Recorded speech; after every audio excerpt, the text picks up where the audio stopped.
देखो भाई, लास्ट में ना हमने ये देखा था कि अगर हमें पोलन ग्रेन्स को प्रिजर्व करना है, पहली बात तो पोलन ग्रेन्स को प्रिजर्व करने की जरूरत क्यों पड़ती है?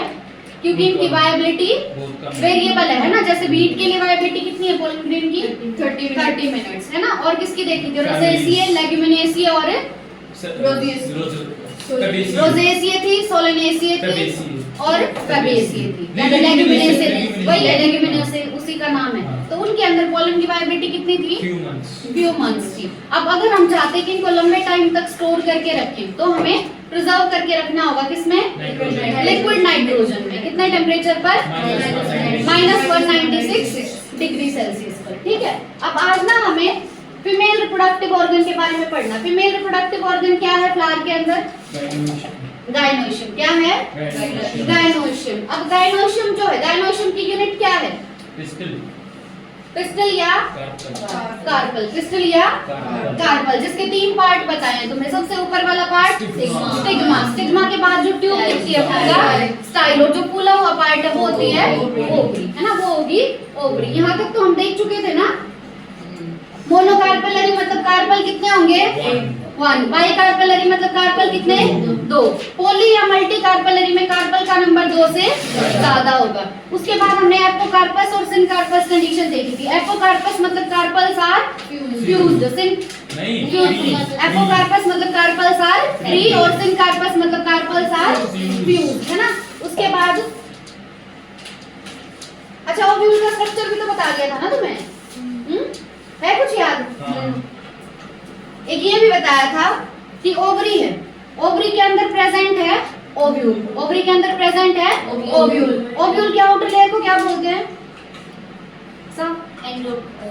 इंटेगुमेंट। ओव्यूल के आउटर लेयर को बोलते हैं इंटेगुमेंट। बाहर वाली इंटेगुमेंट होगी एक्सोटोम, अंदर वाली होगी एंडोटोम। और जो मेन पार्ट होता है ओव्यूल का उसको बोलते हैं न्यूसेलस। उसको क्या बोलते हैं?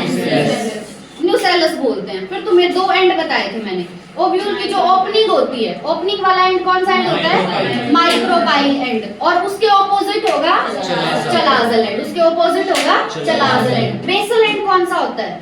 माइक्रोपाइल।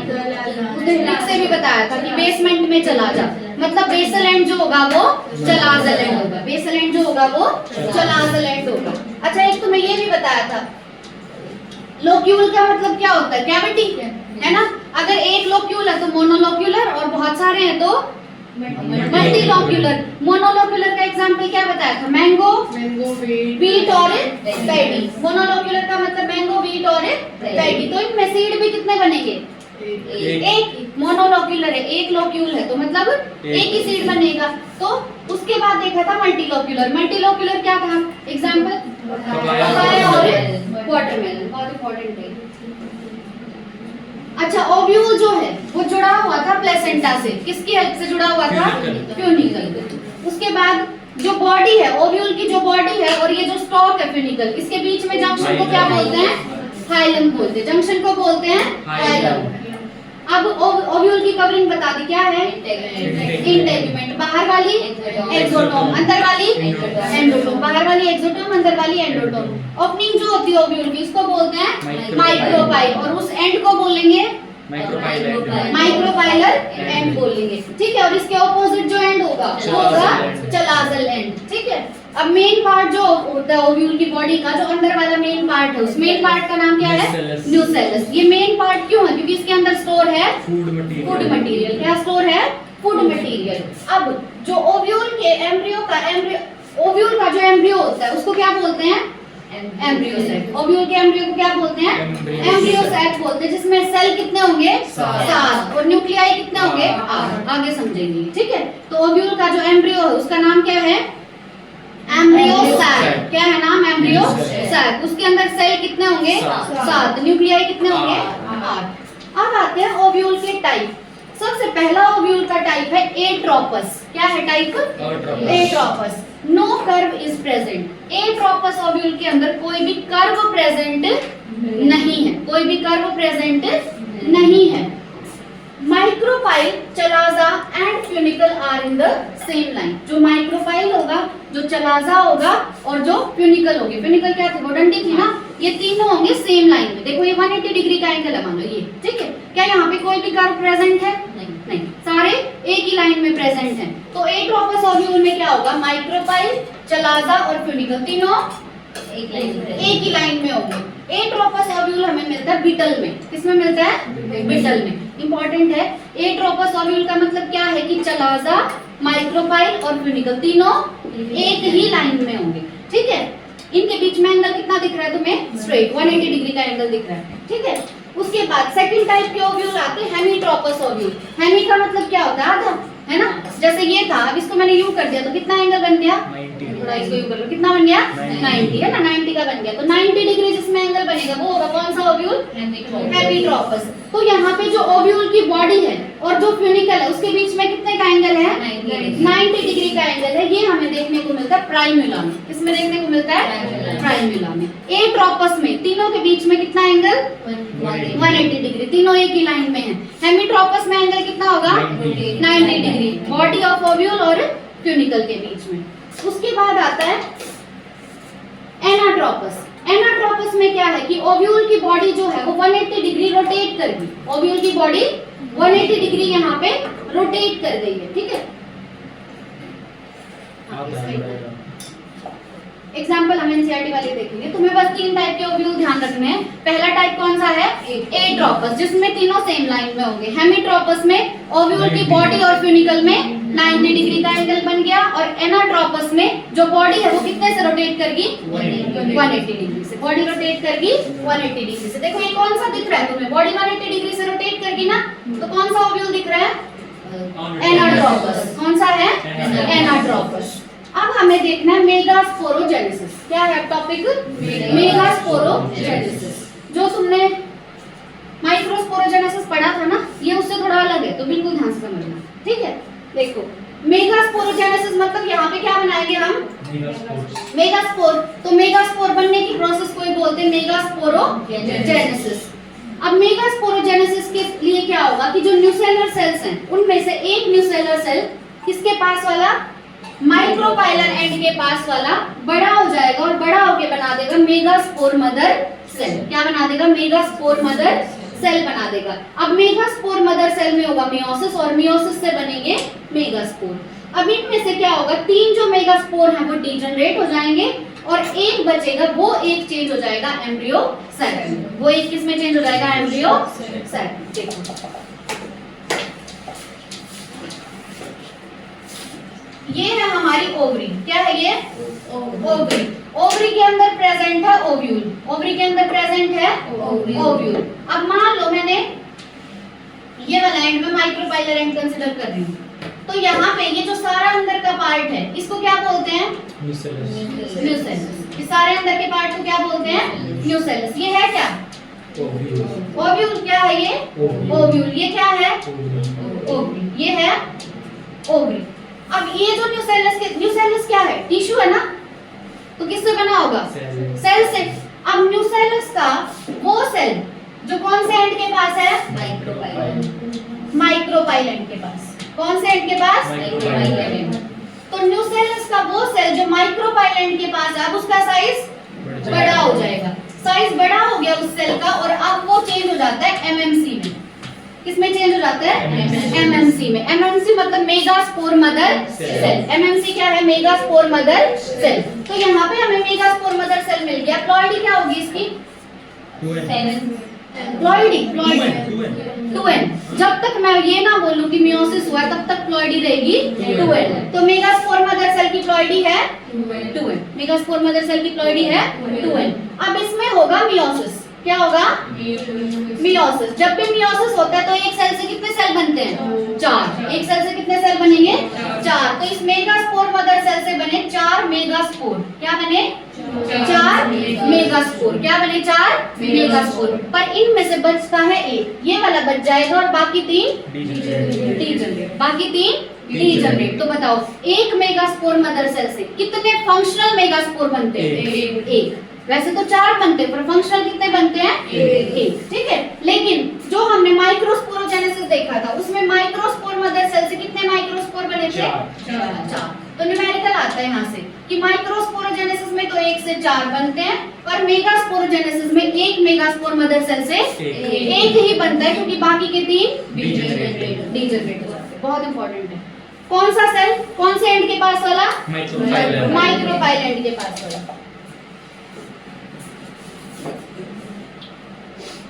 देखो यही बताया है। पहले होगा मेयोसिस 1। मेयोसिस 1 में एक सेल से कितने सेल बनते हैं? 2। मेयोसिस 1 में मेयोसिस 1 में एक सेल से 2 सेल, फिर वो अपने 2 बना देंगे, तो लास्ट में कितने बन जाएंगे?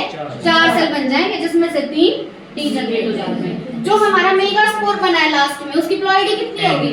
n। कितनी होगी प्लॉइडी? n। और ये जो लास्ट में मेगास्पोर बना है ना, यही अब चेंज हो जाता है इनटू एम्ब्रियो सैक। यही किस में चेंज हो जाएगा? एम्ब्रियो सैक में। तो तुम्हें ना पूरा ध्यान रखना है, सबसे बाहर क्या है? ओवरी। सबसे बाहर है ओवरी। ओवरी के अंदर रखा हुआ है ओव्यूल। ओवरी के अंदर रखा हुआ है ओव्यूल। उसकी मेन बॉडी को बोलेंगे न्यूसेलस। मेन बॉडी को बोलेंगे न्यूसेलस। उसी का माइक्रोपाइल एंड के पास वाला एक सेल साइज में हो गया बड़ा, है ना, और उसने बना दिया मेगास्पोर मदर सेल। अब मेगास्पोर मदर सेल में हुआ मियोसिस, जिसकी वजह से बना मेगास्पोर। क्या बना? मेगास्पोर। ये मेगास्पोर ही अब चेंज हो जाएगा इनटू एम्ब्रियो सैक। किसमें चेंज हो जाएगा? एम्ब्रियो सैक में। क्या अब तो कहीं फर्टिलाइजेशन हुआ? नो। बिफोर फर्टिलाइजेशन ही बनाया अभी तक हमारा एम्ब्रियो सैक। ठीक है। अब मेगा गैमेटोजेनेसिस क्या है? It refers to formation of embryo sac from functional megaspore. देखो माइक्रोस्पोरोजेनेसिस में हमने देखा था कि माइक्रोस्पोर मदर सेल से माइक्रोस्पोर बन गया था। फिर माइक्रोस्पोर से पोलन ग्रेन बनने की प्रोसेस थी माइक्रोगैमेटोजेनेसिस। क्या थी? माइक्रोगैमेटोजेनेसिस।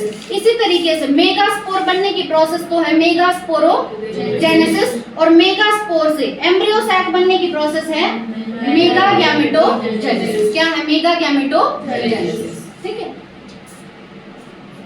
अपना डेवलपमेंट है। डेवलपमेंट में फर्स्ट टाइप की डेवलपमेंट है मोनोस्पोरिक डेवलपमेंट। क्या है डेवलपमेंट? Monosporic development. अब यहाँ पे क्या होगा? Embryo sac develops from a single megaspore. It was studied by Strasburger. This is polygonal type of development. इसमें तुम्हें सिर्फ क्या ध्यान रखना है मोनोस्पोरिक डेवलपमेंट में, कि एक मेगास्पोर से बनेगा एम्ब्रियो सैक। एक मेगास्पोर से बनेगा एम्ब्रियो सैक। तो डेवलपमेंट कौन सी? मोनोस्पोरिक। ट्राइस्पोरिक डेवलपमेंट में क्या होगा? देखो बने तो कितने मेगास्पोर थे? 4। अगर एक मेगास्पोर से एक एम्ब्रियो सैक बन रहा है तो मोनोस्पोरिक डेवलपमेंट। अगर 3 मिलके एक एम्ब्रियो सैक बना रहे हैं तो डेवलपमेंट कौन सी होगी? ट्राइस्पोरिक। तो यहाँ पे डीजनरेट कितने होंगे? 1। डीजनरेट कितने होंगे? 1। टोटल 4 बने थे ना, 3 ने एम्ब्रियो सैक बना दिया तो 1 डीजनरेट होगा। अच्छा, ये जो ट्राइस्पोरिक डेवलपमेंट है ये होती है एलियम के अंदर। एलियम सीपा क्या होता है? अनियन। ठीक है। तो एलियम सीपा में डेवलपमेंट कौन सी होती है? ट्राइस्पोरिक डेवलपमेंट। अब है टेट्रास्पोरिक डेवलपमेंट। टेट्रास्पोरिक डेवलपमेंट से क्या समझ रहे हो तुम? कि चारों के चारों मेगास्पोर बना देंगे एम्ब्रियो सैक। डीजनरेट एक भी नहीं होगा। अगर 3 डीजनरेट होते और 1 बचता है तो बचा हुआ एम्ब्रियो सैक बनाएगा। डेवलपमेंट कौन सी? मोनोस्पोरिक। अगर 1 डीजनरेट हो गया 3 बच गए तो बचे हुए 3 बनाएंगे एम्ब्रियो सैक। डेवलपमेंट होगी ट्राइस्पोरिक। किसमें मिलेगी? एलियम सीपा में। उसके बाद अगर चारों के चारों बच गए, एक भी डीजनरेट नहीं हुआ तो टेट्रास्पोरिक। और किसमें होगी? अडेल्सिया। ठीक है। मन करे तो ध्यान रख लेना एग्जाम। अब हमें जो पढ़नी है ना, जो हमारे सिलेबस में, वो कौन सी डेवलपमेंट है? मोनोस्पोरिक। कौन सी है? देखो first of all the nucellus of functional megaspore nucleus sorry the nucleus of functional megaspore divide by mitosis into 2 parts. सबसे पहले क्या होगा कि जो हमारे पास फंक्शनल मेगास्पोर बचा था उसका जो न्यूक्लियस है वो डिवाइड हो जाएगा, और डिवाइड होकर कितने पार्ट बन जाएंगे उसके? 2। कौन सी प्रोसेस से डिवाइड किया है? माइटोसिस से। अब जो 2 न्यूक्लियाई बने हैं, बिल्कुल ध्यान से समझना है प्रोसेस। जो 2 न्यूक्लियाई बने हैं अब ये चले जाएंगे पोल पे। कहाँ चले जाएंगे? पोल पे चले जाएंगे। एक जाएगा माइक्रोपाइलर एंड पे और एक जाएगा चलाज़ियल एंड पे। जब अपने अपने पोल पे पहुंच जाएंगे तो वहां पे जाके फिर न्यूक्लियाई में डिवीजन होगा। ऊपर वाला भी 2 में डिवाइड हो जाएगा और नीचे वाला भी 2 में। कितने न्यूक्लियाई बन गए? 4। कितने न्यूक्लियाई बन गए? 4 बन गए। ठीक है। Leads to the formation of 8 nuclei stage. फिर फाइनली क्या होगा, उनमें भी डिवीजन होगा और टोटल कितने न्यूक्लियाई बन जाएंगे? 8। कितने न्यूक्लियाई बन गए? 8। अब एक ऊपर से और एक नीचे से सेंटर में आ जाएंगे, तो सेंटर में कितने न्यूक्लियाई आ गए? 2। सेंटर में कितने आ गए? 2। तो ऊपर कितने रह गए? ऊपर एक ऊपर वाले पोल पे, एक नीचे वाले पे, 3 ऊपर रह गए और 3 नीचे, और 2 हैं सेंटर में। 2 हैं सेंटर में, बना के बताऊंगी अभी। अब कैरियोकाइनेसिस कंप्लीट हो गया। कैरियोकाइनेसिस के बाद अब क्या होगा? साइटोकाइनेसिस। साइटोकाइनेसिस होगा तो 3 सेल बनेंगे चलाज़ल एंड पे, और उन सेल को बोलते हैं एंटीपोडल सेल्स। क्या बोलते हैं? Antipodal cells. One of the 3 cells present at micropylar end, of the 3 cells present at micropylar end, एक साइज में बड़ा होगा, उसको बोलते हैं एग सेल। क्या बोलेंगे? Egg cell. और जो बाकी के दोनों सेम है उनको बोलते हैं सिनर्जिड्स, और इन तीनों को मिला के बोलते हैं, देखो हमारे पास था मेगास्पोर मदर सेल। कहां से आया था ये? न्यूसेलस का ही एक सेल बड़ा हो गया था साइज में, और उसने बना दिया था मेगास्पोर मदर सेल। फिर मेगास्पोर मदर सेल में हुआ था मियोसिस। मियोसिस के बाद बने थे 4 मेगास्पोर, पर इसमें से फंक्शनल था एक। ये जो फंक्शनल है मेगास्पोर, इस फंक्शनल मेगास्पोर से ही अब हमें बनाना है एम्ब्रियो सेट। क्या बनाना है? Embryo set. यही प्रोसेस अब हम पढ़ रहे हैं कि इससे एम्ब्रियो सेट कैसे बना। तो देखो ये है ओवरी। ओवरी के अंदर प्रेजेंट है ओव्यूल। ओवरी के अंदर प्रेजेंट है ओव्यूल। ठीक है, ओव्यूल के अंदर ही अब हमें मिल गया मेगास्पोर। क्या मिल गया? मेगास्पोर। हमें क्या मिल गया? मेगास्पोर। अब मेगास्पोर में होगा माइटोसिस। क्या होगा मेगास्पोर में? माइटोसिस। मेगास्पोर में माइटोसिस हुआ तो कितने सेल बनेंगे? 2। कितने सेल बन गए? 2। एक सेल ये बन गया, एक सेल ये बन गया। अब ये दोनों सेल जाएंगे ऑपोजिट पोल पे। ये जो जगह होती है ना, इसको पोल बोलते हैं। क्या बोलते हैं इस जगह को? पोल। ठीक है, तो अब दोनों ऑपोजिट पोल पे जाएंगे। ये अगर ऊपर जाएगा तो ये नीचे आएगा। ठीक है, तो सबसे पहले ये था मेगास्पोर। मेगास्पोर में कौन सी प्रोसेस हुई? माइटोसिस। माइटोसिस हुई तो इससे कितने सेल बने? सेल ही न्यूक्लियाई। कितने न्यूक्लियाई बने? 2 न्यूक्लियाई बन गए। अब ये ओव्यूल की दिखा रही हूँ, इसमें एक न्यूक्लियाई चला गया ऊपर और एक आ गया नीचे, ऑपोजिट पोल पे चले गए। अब फिर से होगा इनमें डिवीजन, माइटोसिस होगा। माइटोसिस हुआ तो यहाँ से कितने न्यूक्लियाई बने? 2। यहाँ से भी कितने न्यूक्लियाई बने? 2। टोटल कितने हो गए? 4। अब फिर से माइटोसिस होगा, इससे भी बनेंगे न्यूक्लियाई 2 और इससे भी बनेंगे न्यूक्लियाई 2। इनमें भी माइटोसिस, यहाँ से भी 2 न्यूक्लियाई और यहाँ से भी 2 न्यूक्लियाई। तो अब कंडीशन बताओ, ओव्यूल के अंदर ये क्या कंडीशन बन गई? ऊपर कितने न्यूक्लियाई हैं? 4। नीचे भी कितने न्यूक्लियाई हैं? 4। अभी सिर्फ कैरियोकाइनेसिस चल रहा है। ठीक है, ऊपर भी 4 न्यूक्लियाई और नीचे भी 4 न्यूक्लियाई है। ठीक है, अब क्या होगा? इनमें से एक एक न्यूक्लियाई आ जाएगा बीच में। ठीक है, तो अब सेंटर में कितने न्यूक्लियाई हो गए? 2। सेंटर में कितने न्यूक्लियाई? 2। ऊपर कितने न्यूक्लियाई? 3। नीचे कितने न्यूक्लियाई? 3। ठीक है, ऊपर वाला एंड कौन सा? Micropylar and. ऊपर वाला एंड कौन सा एंड? Micropylar and. और नीचे वाला एंड? चलाज़ल एंड। नीचे वाला एंड चलाज़ल एंड। तो अब देखो कैरियोकाइनेसिस कंप्लीट। कैरियोकाइनेसिस के बाद क्या होता है? साइटोकाइनेसिस। कैरियोकाइनेसिस के बाद होगा साइटोकाइनेसिस। यानी इनके अराउंड अब बन जाएगी सेल वॉल। क्या बन जाएगी? Cell wall. ठीक है, तो जो न्यूक्लियाई थे अब ये सेल बन गए। क्या बन गए? सेल। तो देखो बिल्कुल ध्यान से याद करना, जो चलाज़ल एंड है, चलाज़ल एंड पे तीनों सेल एक जैसे हैं और इन तीनों सेल का नाम है एंटीपोडल सेल। एक सेल का नाम मतलब क्या है? Antipodal cell. क्या है नाम? Antipodal cell. अब कंफ्यूजन होता है तो याद कैसे रखोगे? देखो ओपनिंग क्या है? माइक्रोपाइल। ओपनिंग क्या है? माइक्रोपाइल। तो ओपनिंग के ऑपोजिट जो होगा, ऑपोजिट को इंग्लिश में क्या बोलते हैं? एंटी। ओपनिंग के एंटी जो होगा वो कौन से सेल होंगे? Antipodal cell. तो चलाज़ल एंड पे कौन से cell? Antipodal cell. Chalazal end पे कौन से सेल? Antipodal cell. क्या ये अलग अलग है? तीनों बिल्कुल सेम है और तीनों सेल का नाम क्या है? Antipodal cell. अब बात करते हैं माइक्रोपाइलर एंड की। माइक्रोपाइलर एंड पे क्या है कि एक सेल साइज में बड़ा है और जो सेल साइज में बड़ा है ना उस सेल को बोलते हैं एग सेल। जो सेल साइज में बड़ा है उसको बोलेंगे एग सेल। क्या बोलेंगे? Egg cell. जो बचे हुए 2 सेल हैं वो साइज में बिल्कुल सेम है, उनका नाम है सिनर्जिड्स। क्या है उनका नाम? सिनर्जिड्स। और इन तीनों को मिला के बोलते हैं एग अपैरेटस। तीनों को मिला के बोलेंगे एग अपैरेटस। जिसको इसमें कंफ्यूजन रहा ना उसको आगे की प्रोसेस बिल्कुल समझ नहीं आएगी। क्या बताया मैंने? मेगास्पोर मदर सेल था, मेगास्पोर मदर सेल में हुआ मियोसिस। कितने मेगास्पोर बने? 4 मेगास्पोर बने, लेकिन 4 में से 3 डीजनरेट हो गए, एक बचा, वो एक ही अब बनाएगा एम्ब्रियो सेल। ये प्रोसेस हम पढ़ रहे हैं। अब क्या हुआ? मेगास्पोर था, मेगास्पोर में सबसे पहले हुआ माइटोसिस। माइटोसिस हुआ तो उस एक मेगास्पोर से बने 2 न्यूक्लियाई। कितने न्यूक्लियाई?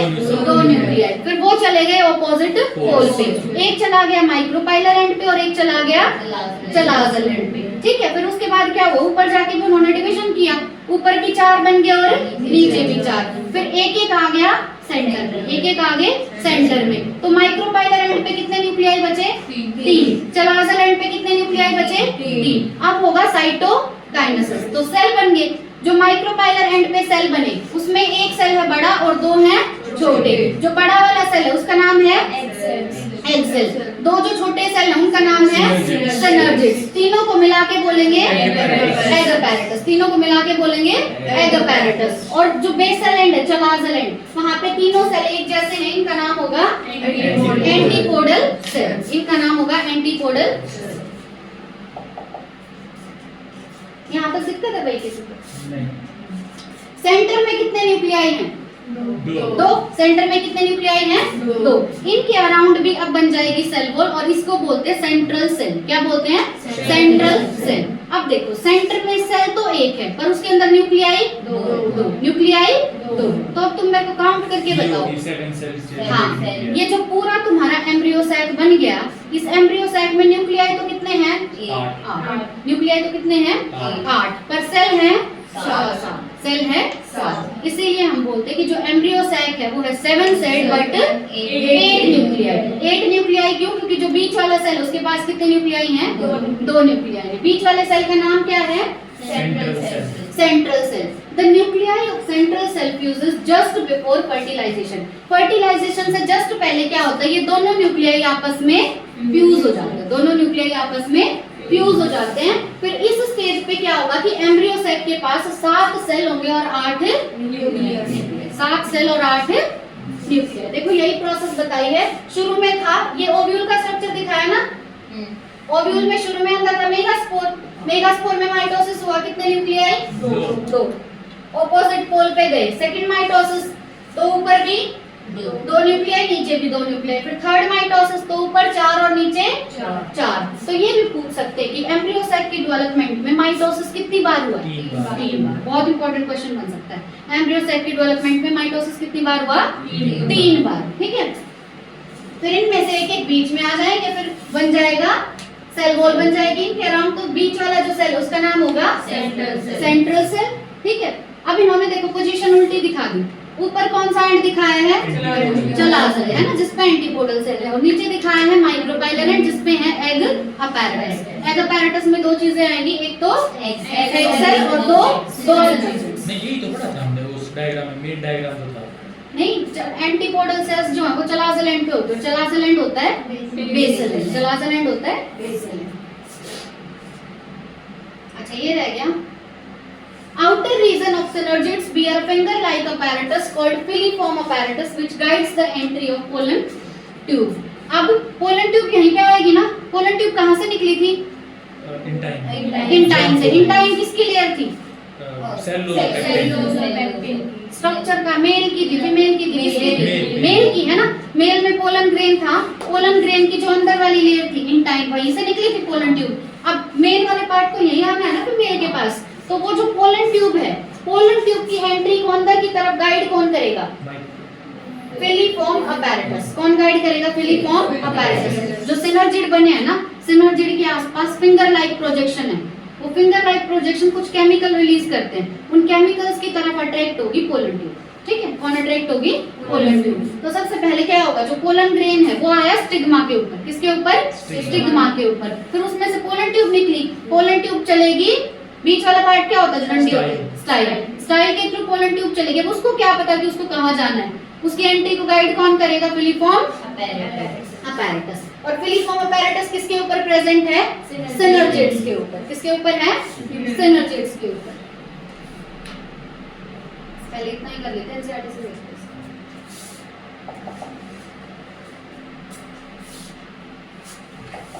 पॉज कर देना। देखो भाई पढ़ लिया, ये सारा कुछ एक्स्ट्रा मिलेंगे तो देखते हैं। द पिस्टल, मेगास्पोरेंजियम यानी ओव्यूल और एम्ब्रियो सैक। पिस्टल क्या है? गायनोशियम की यूनिट। मतलब गायनोशियम किससे मिलके बना है? पिस्टल से। और पिस्टल का एक और नाम बताया था तुम्हें, कार्पल। तो अपनी एनसीईआरटी में लिख लेना, पिस्टल का एक और नाम है कार्पल। अब हमने ओव्यूल के बारे में पढ़ा है। ओव्यूल को ही हम बोलते हैं मेगास्पोरेंजियम। ओव्यूल को ही बोलते हैं मेगास्पोरेंजियम। और लास्ट में फिर बनाएंगे एम्ब्रियो सैक। ठीक है। The gynoecium represents the female reproductive part of the flower. Flower का जो female reproductive part होता है वो क्या है? फ्लावर का female reproductive part gynoecium. Flower का फीमेल रिप्रोडक्टिव पार्ट क्या है?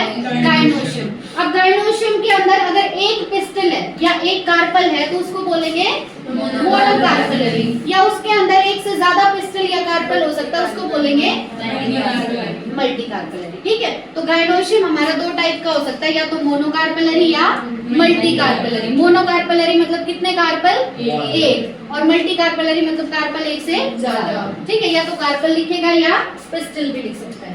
When there are more than one, the pistils may be fused together. अगर एक से ज्यादा कार्पल है, एक से ज्यादा पिस्टल है तो वो आपस में फ्यूज हो सकते हैं। फ्यूज है तो कंडीशन होगी सिनकार्पस, और अगर फ्री है तो कंडीशन होगी एपोकार्पस। अब हर एक जो पिस्टल होता है हमें पता है उसके कितने पार्ट होते हैं?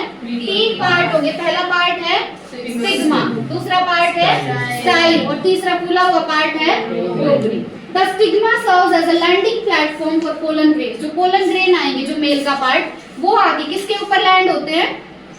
स्टिग्मा के ऊपर। तो लैंडिंग प्लेटफॉर्म क्या है? स्टिग्मा। लैंडिंग प्लेटफॉर्म है स्टिग्मा। अब स्टाइल जो है वो इलोंगेटेड सिलेंडर पार्ट है। स्टाइल है इलोंगेटेड और सिलेंडर पार्ट। इलोंगेटेड और पतला सा पार्ट है style beneath the stigma. Stigma के नीचे अगला पार्ट कौन सा है? स्टाइल, जो कि इलोंगेटेड है और सिलेंडर है। जो नीचे का बेसल जो पार्ट है, बल्ज्ड पार्ट, फूला हुआ पार्ट, उसको बोलेंगे ओवरी। ओवरी के अंदर प्रेजेंट है लोक्यूल। ओवरी के अंदर प्रेजेंट है लोक्यूल। लोक्यूल मतलब कैविटी। ओवरी की कैविटी है तो नाम होगा ओवेरियन कैविटी। ओवरी की कैविटी है तो नाम होगा ओवेरियन कैविटी। और ओवेरियन कैविटी को ही बोलते हैं locule. The placenta is located inside the ovarian cavity. अब इस ovarian cavity के अंदर एक cushion like structure present है जिसका नाम है placenta। क्या है इसका नाम? placenta. Recall the definition and type of placentations जो आप पढ़ चुके हैं मॉर्फोलॉजी में, है ना?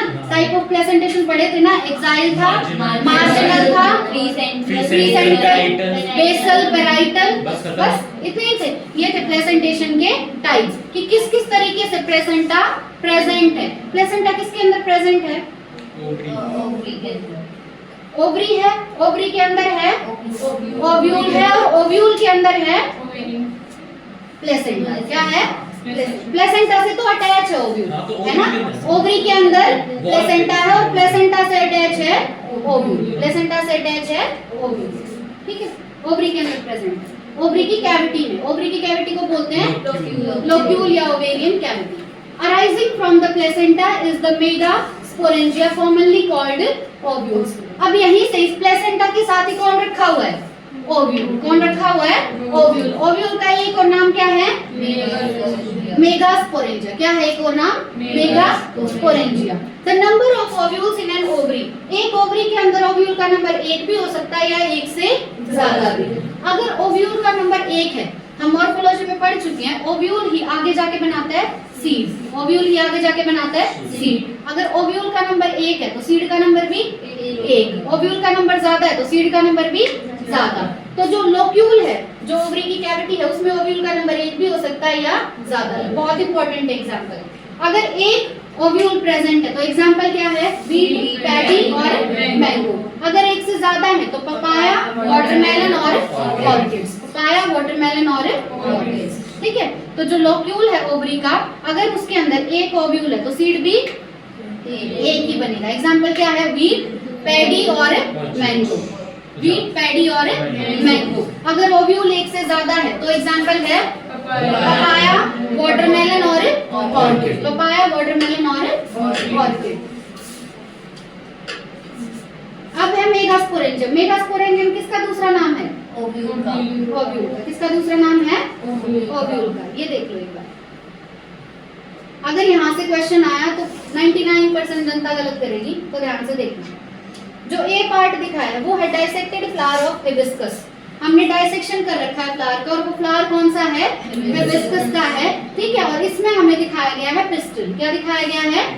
पिस्टल। अब जो फ्लावर है उसके अंदर तो मेल रिप्रोडक्टिव पार्ट भी होता है, फीमेल रिप्रोडक्टिव पार्ट भी, कैलिक्स भी होता है और कोरोला भी, सब कुछ होता है। पर बाकी के पार्ट्स क्या कर दिए गए? इसके रिमूव कर दिए गए। सिर्फ क्या दिखाया गया हमें? पिस्टल दिखाया गया। किसका है ये पिस्टल? हिबिस्कस का। किसका पिस्टल है? हिबिस्कस का।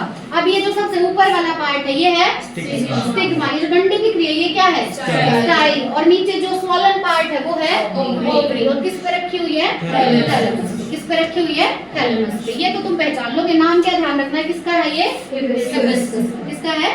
उसके बाद सेकंड जो है, सेकंड में हमें दिखाई गई है multi carpellary syncarpous pistol of पेपेवर। अब जब हम ह्यूमन हेल्थ एंड डिजीज पढ़ेंगे ना तो उसमें एक प्लांट आएगा पेपेवर सोमनिफेरम, ठीक है। तो वहां से एसोसिएट करके भी पूछ सकता है। इसका पूरा नाम क्या होगा? पेपेवर सोमनिफेरम। क्या होगा? पेपेवर सोमनिफेरम। अब देखो पेपेवर सोमनिफेरम का जो पिस्टल है, पहली बात तो वो मल्टी कार्पेलरी है, मतलब उसमें कार्पल का नंबर 1 से ज्यादा, और वो कार्पल आपस में फ्यूज्ड है। वो कार्पल आपस में फ्यूज्ड है। दिख रहे हैं ना तुम्हें यहाँ पे? ये जो ऊपर वाला पार्ट है ये क्या है? सिग्मा। अब नीचे ये जो पार्ट है ये है सिनकार्पस ओवरी। क्या है? Syncarpous ovary. सिनकार्पस ओवरी मतलब यहाँ पे जो कार्पल्स हैं वो आपस में फ्यूज्ड है, ठीक है। तो एग्जाम्पल किसका है ये? पेपेवर सोमनिफेरम। किसका है? पेपेवर सोमनिफेरम। पेपेवर सोमनिफेरम में कार्पल्स का नंबर 1 से ज्यादा, इसीलिए मल्टी कार्पेलरी पिस्टल है, और वो कार्पल्स आपस में फ्यूज्ड है, इसीलिए सिनकार्पस कंडीशन, सिनकार्पस कंडीशन, ठीक है। उसके बाद थर्ड है माइकेलिया। थर्ड क्या है? माइकेलिया। माइकेलिया के अंदर भी कार्पल का नंबर 1 से ज्यादा, लेकिन ये कार्पल्स फ्री है। ये कार्पल्स फ्री है, इसीलिए कंडीशन होगी एपोकार्पस, ठीक है। तो ये भी और ये भी दोनों हमें फीमेल पार्ट दिखाए गए हैं। ये तो किसका एग्जांपल है?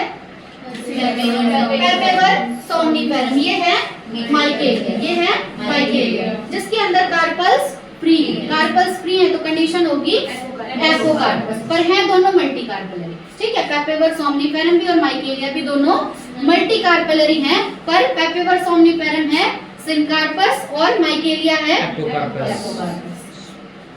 ये क्या दिखाया गया बता सकते हो? ओव्यूल। ये क्या है? ओव्यूल। और ओव्यूल भी कौन सा? एनाट्रोपस। ओव्यूल भी कौन सा? एनाट्रोपस। की ये तुम्हारी फ्यूनिकल थी और कितने डिग्री से रोटेट कर गया? 180 डिग्री से, ठीक है। तो अब इसमें क्या होगा? जो बेसल पार्ट है उसको तो बोलेंगे चलाजल पोल, ठीक है। अब यहाँ पे जो फ्यूनिकल है तुम्हारी और जो ये बॉडी अटैच थी प्लेसेंटा से, उसके बीच के जंक्शन को बोलते हैं हाइलम। जो ओपनिंग होती है ओव्यूल की उसको बोलते हैं माइक्रोपाइल। और कौन से पोल पे है माइक्रोपाइल? माइक्रोपाइल। बाहर वाली इंटेगुमेंट, आउटर इंटेगुमेंट, अंदर वाली इनर इंटेगुमेंट। और जो बॉडी होती है उसको बोलते हैं न्यूसेलस। अंदर बनेगा एम्ब्रियोसाइट। अंदर बनेगा एम्ब्रियोसाइट। तो ये स्ट्रक्चर किसका दिखाया गया है? ओव्यूल का। किसका? ओव्यूल का। और ओव्यूल भी कौन सा ओव्यूल है? एनाट्रोपस। यहीं अगर इसी ओव्यूल को ये बिल्कुल स्ट्रेट दिखा देता कि चलाजल, माइक्रोपाइलर और फ्यूनिकल नीचे होती है ऐसे, तो कौन सा ओव्यूल होता? एट्रोपस। कौन सा होता? एट्रोपस। अगर 90 डिग्री एंगल होता तो हेमिट्रोपस। कौन सा होता? हेमिट्रोपस, ठीक है। ये किसका एग्जांपल है? ऑर्किड। नहीं पेपेवर सोमनिफेरम। ये माइकेलिया। ये कौन सा ओव्यूल है? एनाट्रोपस। कौन सा ओव्यूल है? टाइम बताइए। देखो ओव्यूल का ही दूसरा नाम क्या है? मेगास्पोरेंजियम। क्या है? Megasporangium. Let us familiarize ourselves with the structure of a typical angiosperm ovule.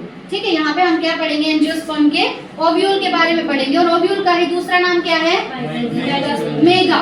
हमेशा कंफ्यूज होते हैं उसमें, मेगा जहाँ है मतलब फीमेल की बात हो रही है, ठीक है। तो मेगास्पोरेंजियम मतलब ओव्यूल।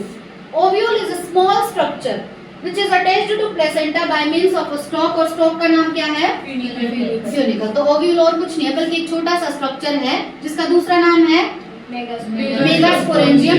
ये ओव्यूल जो है ये जुड़ा हुआ है किससे, प्लेसेंटा से, एक स्टॉक की हेल्प से। उस स्टॉक का नाम है फ्यूनिकल। स्टॉक का नाम है फ्यूनिकल। अब जो ओव्यूल की बॉडी है ना वो इस फ्यूनिकल के साथ फ्यूज करती है, ठीक है। और जहाँ पे ये फ्यूनिकल के साथ फ्यूज करती है उस जंक्शन को बोलते हैं हाइलम। उस जंक्शन को क्या बोलते हैं, हाइलम।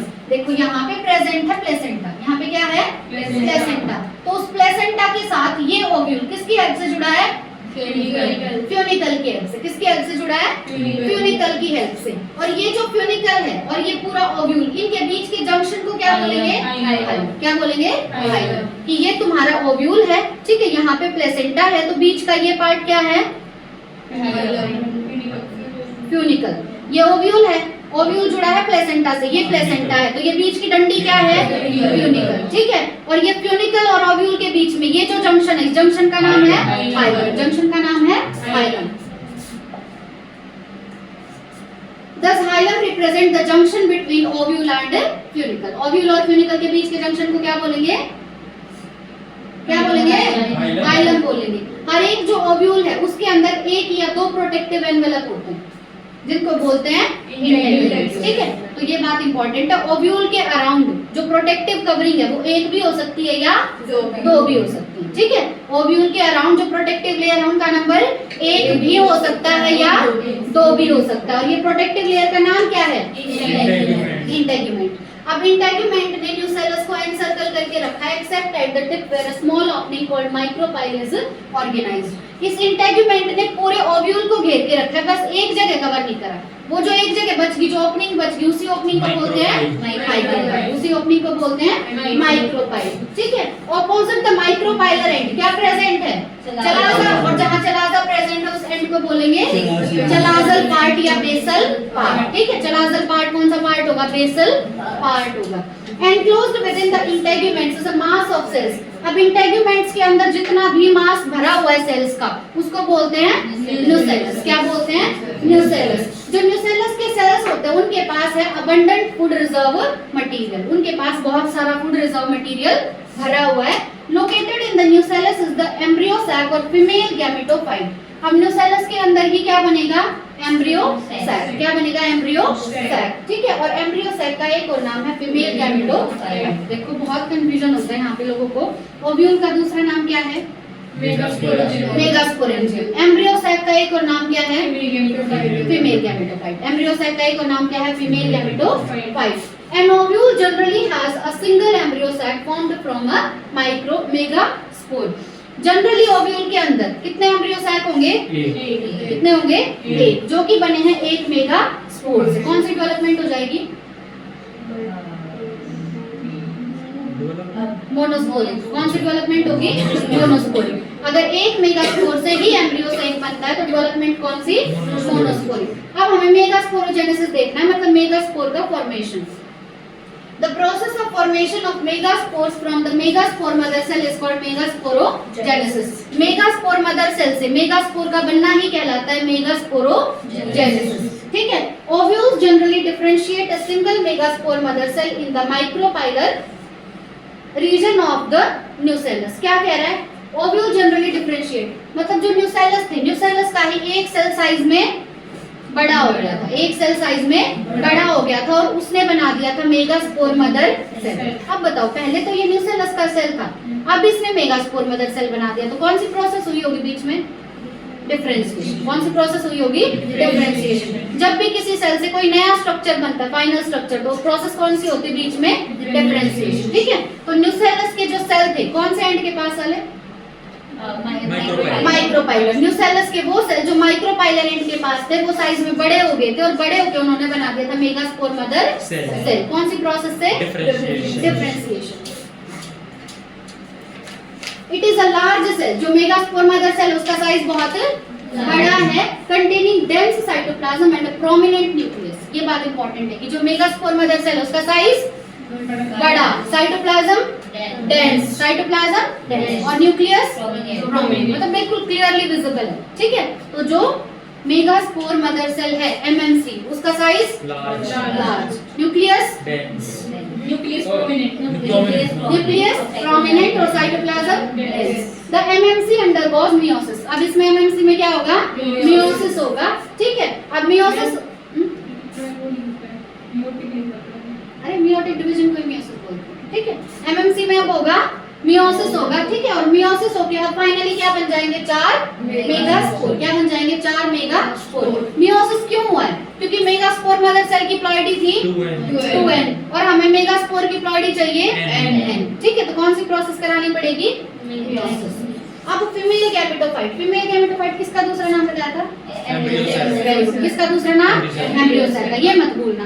अब हम क्या बनाएंगे? फीमेल गैमेटोफाइट या एम्ब्रियो सेल। देखो, जो मेजॉरिटी में फ्लावरिंग प्लांट्स होते हैं उनके अंदर जो एक फंक्शनल मेगास्पोर है वो बच जाएगा और बाकी के 3 डीजनरेट हो जाते हैं। अब जो फंक्शनल मेगास्पोर है वो डेवलप होकर बना देगा फीमेल गैमेटोफाइट या एम्ब्रियो सेल।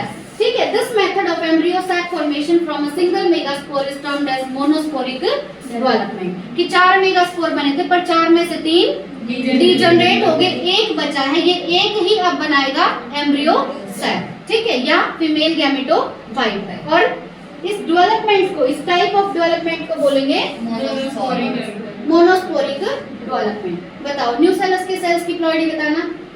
2n। न्यूसेलस के सेल्स की ploidy 2n। Megaspore mother cell की प्लॉइडी 2n। जो फंक्शनल मेगास्पोर बचा है उसकी प्लॉइडी n। एम्ब्रियो सैक की प्लॉइडी n। एम्ब्रियो सैक की प्लॉइडी बता सकते हो ना प्लॉइडी? बहुत क्वेश्चन बनते हैं यहाँ से। Let us study about the formation of embryo sac in detail. The nucleus of the functional megaspore divides mitotically. सबसे पहले जो फंक्शनल मेगास्पोर है उसमें भी माइटोसिस 1 हुआ। माइटोसिस 1 हुआ तो एक न्यूक्लियाई से बने 2 न्यूक्लियाई। ठीक है, जो चले जाएंगे ऑपोजिट पोल पे। ठीक है, फिर अब एम्ब्रियो सैक में कितने न्यूक्लियाई हो गए? 2। तो एम्ब्रियो सैक है अब 2 न्यूक्लिएट। अब एम्ब्रियो सैक है 2 न्यूक्लिएट, मतलब 2 न्यूक्लियाई बन गए। फिर 2 सीक्वेंशियल माइटोटिक न्यूक्लियर डिवीजन होंगे, है ना? 2 और माइटोसिस होंगे। अब ऊपर भी बन गए 4 न्यूक्लियाई और नीचे भी बन गए 4 न्यूक्लियाई। तो अब हमारा एम्ब्रियो सैक है पहले 4 न्यूक्लिएट और फिर 8 न्यूक्लिएट स्टेज पे। It is of interest to note that these mitotic divisions are strictly free nuclear, that is nuclear divisions are not followed immediately by cell wall formation। बहुत बार statement बनती है, यहाँ से बिल्कुल ध्यान से समझना। क्या बोला गया है? चल रहा है क्या कि एक न्यूक्लियाई में डिवीजन हुआ, 2 बने, फिर 4 बने, फिर 8 बने। क्या कैरियोकाइनेसिस के तुरंत बाद साइटोकाइनेसिस हो रहा है? नहीं हो रहा ना। इसको बोलते हैं फ्री न्यूक्लियर डिविजन्स। क्या बोलते हैं? Free nuclear divisions. जब कैरियोकाइनेसिस के तुरंत बाद साइटोकाइनेसिस नहीं होता, सिर्फ न्यूक्लियाई डिवाइड होता रहता है, तो उसको बोलते हैं फ्री न्यूक्लियर डिविजन्स। तो यहाँ पे जो एम्ब्रियो सैक हम बना रहे हैं उसके अंदर क्या चल रहा है? फ्री न्यूक्लियर डिविजन्स चल रहे हैं, मतलब कैरियोकाइनेसिस के तुरंत बाद साइटोकाइनेसिस नहीं हो रहा। अगर स्टेटमेंट में पूछा कर दोगे ठीक? हाँ, स्ट्रिक्टली फ्री न्यूक्लियर डिविजन्स का मतलब क्या है? Karyokinesis is not followed by cytokinesis.